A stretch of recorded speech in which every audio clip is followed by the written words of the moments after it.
Morning.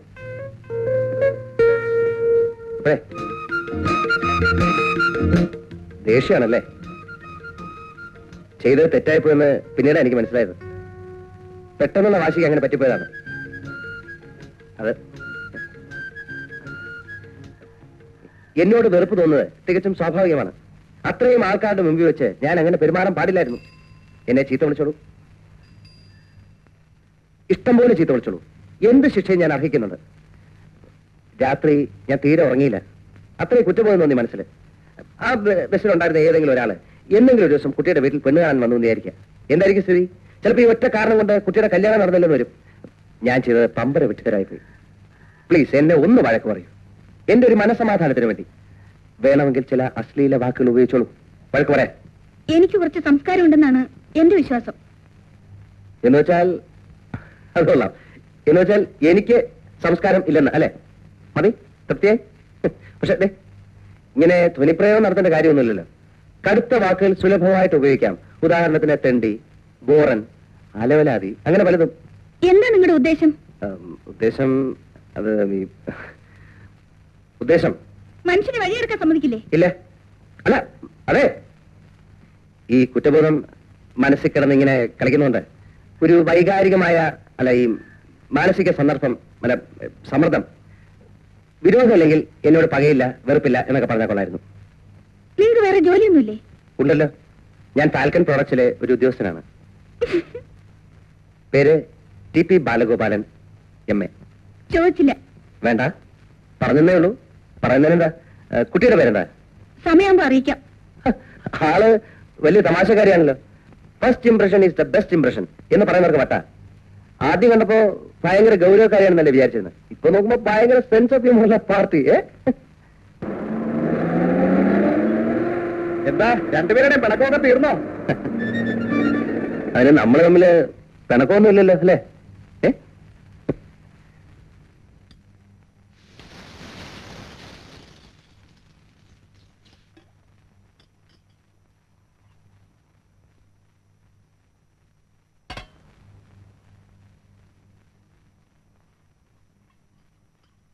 ഇന്നും ഗോതമ്പ് ദോശയാണോ? അതെ മുത്തശ്ശി. എന്റെ വയറിന് ഇത് പിടിക്കുകയില്ലെന്ന് എത്ര തവണ പറഞ്ഞതാ. 3 നേരം അരി വെച്ചാൽ ബാലേട്ടിന് കിട്ടുന്ന ശമ്പളം മുഴുവൻ പലചരക്ക് കടയിൽ കൊടുക്കാനേ കാണൂ. എന്തായി പറയണത്? 800 രൂപ കിട്ടുന്നില്ലേ അവന്? 200 രൂപ മാസപ്പടി കൊണ്ട് എത്ര കേമമായി നിന്റെ അച്ഛൻ കുടുംബം നടത്തിയിരുന്നത്? അതൊക്കെ പണ്ടല്ലേ മുത്തശ്ശി. അന്ന് പറമ്പിൽ തേങ്ങ ഉണ്ടായിരുന്നു, അത്യാവശ്യം നെല്ലും ഉണ്ടായിരുന്നു. ഇന്ന് ഉപ്പ് തൊട്ട് കർപ്പൂരം വരെ എല്ലാം കാശ് കൊടുത്ത് വാങ്ങിക്കണ്ടല്ലേ? എന്നാ എല്ലാവർക്കും അങ്ങോട്ട് പോയിക്കൂടെ? 1/2 ഏക്കറോളം ഭൂമി അവിടെ കാട് കയറി കിടക്കുകയല്ലേ? അവിടെ ഒരു സർപ്പക്കാവ് കെട്ടി എന്നും സന്ധ്യാനേരത്തൊരു തിരി കൊളുത്താതെ നമുക്കൊരു ഉന്നതി കിട്ടുകയല്ല കുട്ടി. ഇത്രയും പഠിച്ചിട്ട് ബാലേട്ട് നല്ലൊരു ജോലി ഉണ്ട് മുത്തശ്ശി. അവിടെ ചെന്ന് പറമ്പിൽ കിളച്ചാ മതിയോ? ഇതിലും ഭേദം അതാന്നാ എനിക്കിപ്പൊ തോന്നുന്നു. ചന്ദ്രേട്ടന്റെ കത്ത് വന്നിട്ടുണ്ട്. എന്താ വിശേഷം? ഒരു ബസ് വാങ്ങിക്കാൻ ആലോചിക്കാത്രേ. കൊള്ളാലോ. അല്ലേലും അവൻ എടുക്കനാ, സ്നേഹമുള്ളവനാ. ഒരു ബസ് വാങ്ങിക്കാന്ന് വെച്ചാ വലിയ കാശാവില്ലേ രാധെ? അത് ഞാൻ കത്ത് വായിക്കാം. ബഹുമാനപ്പെട്ട മുത്തശ്ശിക്ക് നമസ്കാരം. 64 മോഡൽ ഫോർഡ് വണ്ടി ഒന്ന് കണ്ടുവച്ചിട്ടുണ്ട്. എൻജിൻ കണ്ടീഷനാണ്. ഗിയർ ബോക്സിനും തകരാറൊന്നുമില്ല. റീസ്റ്റോർ ചെയ്ത 1/2 6 ടയറുണ്ട്. ബോഡിക്ക് കുറച്ച് റിപ്പയർ ഉണ്ട്.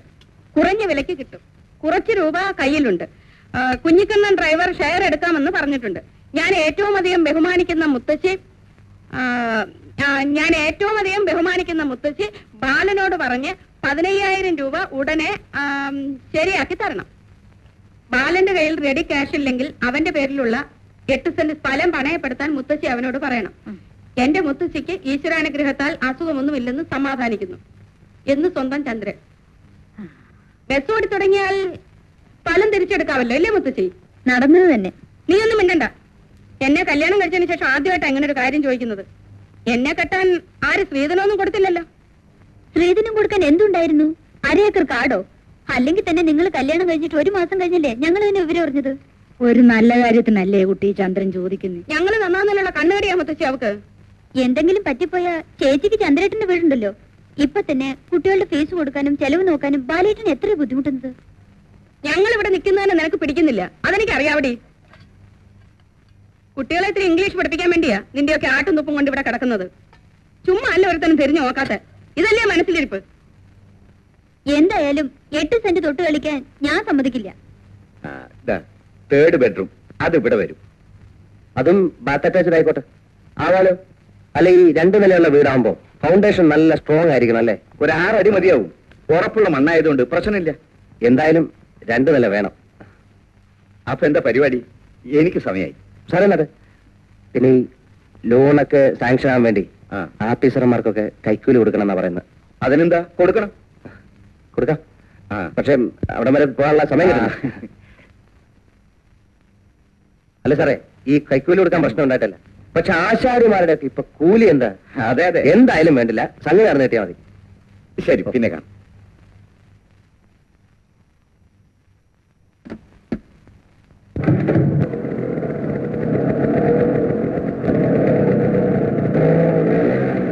അല്ല, ഇതെന്താ ഇവിടെ? പാടില്ലേ? ഈ ഭാഗത്ത് നിരോധനം വല്ലതും ഉണ്ടോ? രാവിലെ തന്നെ ഉടക്കാണല്ലോ. ഇതെന്റെ പ്രോപ്പർട്ടിയാ. ഒരു വീട് വയ്ക്കാൻ പോകുന്നു. 2 നില വേണമെന്ന് ഉദ്ദേശിക്കുന്നത്. സന്തോഷം. അപ്പോ ഇനി ഈ വഴി കൂടി നടക്കാൻ പറ്റാതാവും. ഇതാണ് ഞാൻ പറഞ്ഞത്, ഇത്രയും ഹ്യൂമർ സെൻസ് ഉള്ള ഒരു പെൺകുട്ടിയെ ഞാൻ ഇതുവരെ കണ്ടിട്ടില്ലെന്ന്. എന്താ പേര്? അറിഞ്ഞിട്ട് പ്രയോജനം ഉണ്ടെന്ന് തോന്നുന്നില്ല. പ്രയോജനത്തിനൊന്നുമല്ല, ഏതായാലും ഇത്ര ആയ സ്ഥിതിക്ക്. എത്രയായ സ്ഥിതിക്ക്? അയ്യോ, കേറി ഉടക്കല്ലേ. കുട്ടി വിചാരിക്കുന്ന പോലത്തെ ഒരാളല്ല ഞാൻ. പാവപ്പെട്ട വെറും ഒരു മര്യാദക്കാരൻ. പരിചയപ്പെട്ട സ്ഥിതിക്ക് പേരറിയാമല്ലോ എന്ന് വിചാരിച്ചു, അത്രേ ഉള്ളൂ. ഞാൻ അനിത. നല്ല സ്റ്റൈലം പേര്. പോട്ടെ, സമയായി. ആ. ദേ, ദേ, ഒരു മിനിറ്റ്. അല്ല, എവിടാ വർക്ക് ചെയ്യുന്നെന്ന് പറഞ്ഞേ? പറഞ്ഞില്ലല്ലോ. അല്ല, എവിടാ വർക്ക് ചെയ്യുന്നത്? അൽഹുത്തമ സ്കൂളിൽ ടീച്ചറാ. ഏ? ഇവിടെ ഇംഗ്ലീഷ് മീഡിയം സ്കൂളിൽ. അയ്യോ, എന്റെ ചേച്ചിയുടെ 2 പിള്ളേർ എവിടെ പഠിക്കുന്നത്? ആണോ? ഏത് ക്ലാസ്സിൽ? പിന്നെ 3rd മൂത്തവള് മിനി, 2nd രണ്ടാമത്തെ ദിവ്യ. 2 എന്റെ ക്ലാസ്സാ. ആ. പോട്ടെ, നേരം വൈകി. അല്ല, വീട്ടിൽ നിന്ന് വന്നിട്ട് നടന്നാ വന്ന്? ഈ പ്രായത്തിലല്ലാതെ തന്നെ എപ്പോഴാ നടക്കുക? ആരായാല്? എനിക്കറിയില്ല. അറിയാത്തവർ തമ്മിൽ സംസാരിച്ചല്ലോ. വഴി ചോദിച്ചതാ.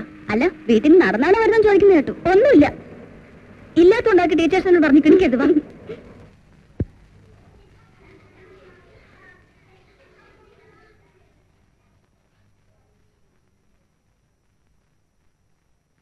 അമ്മേ, എന്റെ ഷൂ എവിടെ? അമ്മേ, സ്കൂളിൽ ബെല്ലടിക്കാറായി.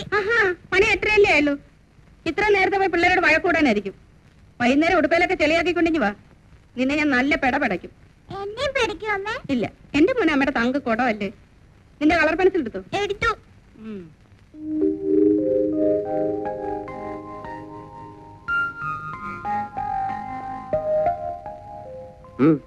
കൊറേ നേരം ആയാലും ഒരുങ്ങാൻ തുടങ്ങിയിട്ട്.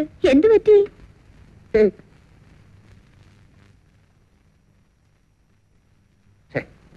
ഇതെന്താ ചേച്ചി, വൃത്തിയുള്ള യൂണിഫോം അല്ലേ കുട്ടികൾക്ക്?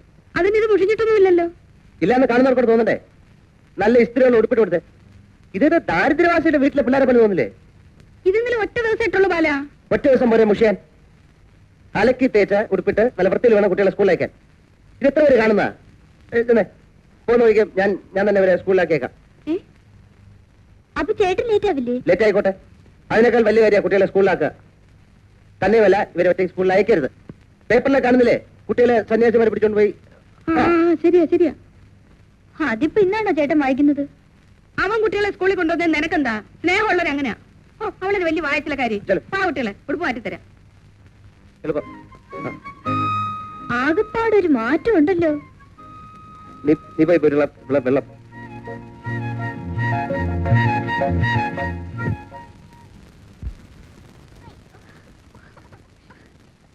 വേഗം നടക്കണം, എനിക്ക് ഓഫീസിൽ പോകാൻ വൈകി.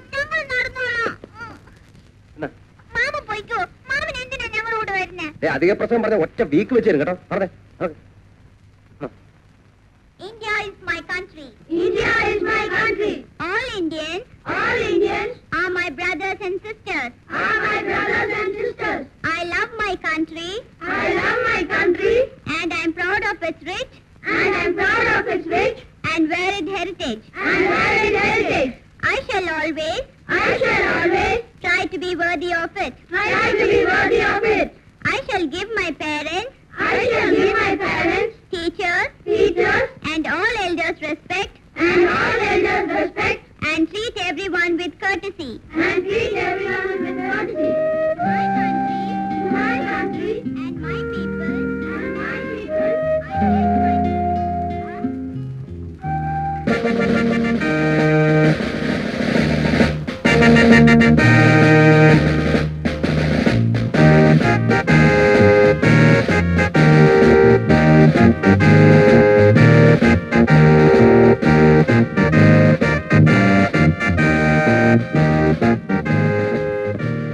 ഇതാണ് ഞാൻ പറഞ്ഞ പാർട്ടീസ്.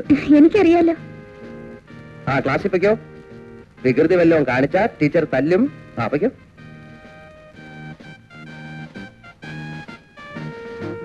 അതെ, ഈ കുട്ടികളെ തല്ലാറുണ്ടോ? ആവശ്യം വരാറില്ല. അയ്യോ, തല്ലണം. ചെറിയ കുട്ടികളെ നല്ലോണം തല്ലണം. മൂത്തോള് മഹാവികൃതിയാണ്. ഞാൻ പരിപൂർണ സ്വാതന്ത്ര്യം തന്നിരിക്കുന്നു. ഇഷ്ടം പോലെ തല്ലിക്കും. വെറുതെ തല്ലാൻ ഇത് പോലീസ് സ്റ്റേഷനൊന്നും അല്ലല്ലോ. അല്ല, അനുസരണക്കേണ്ട് തല്ല് തല്ലാനല്ല വരുന്നത്. ഒരു അടിത്തറ ഇല്ലെങ്കിൽ പഠിത്തം ശരിയാവില്ല. ചിലപ്പോ രാത്രി 12 മണി വരെയൊക്കെ ഇരുന്ന് ഞാൻ തന്നെ ഇവരെ ഇംഗ്ലീഷും കണക്ക് പഠിപ്പിക്കാറുണ്ട്. ആ 2 വിഷയത്തിലാണ് കുട്ടികൾ മോശം. ഏയ്, അങ്ങനെ വരാൻ വഴിയില്ല. ഞാൻ ക്ലാസ് പോട്ടെ.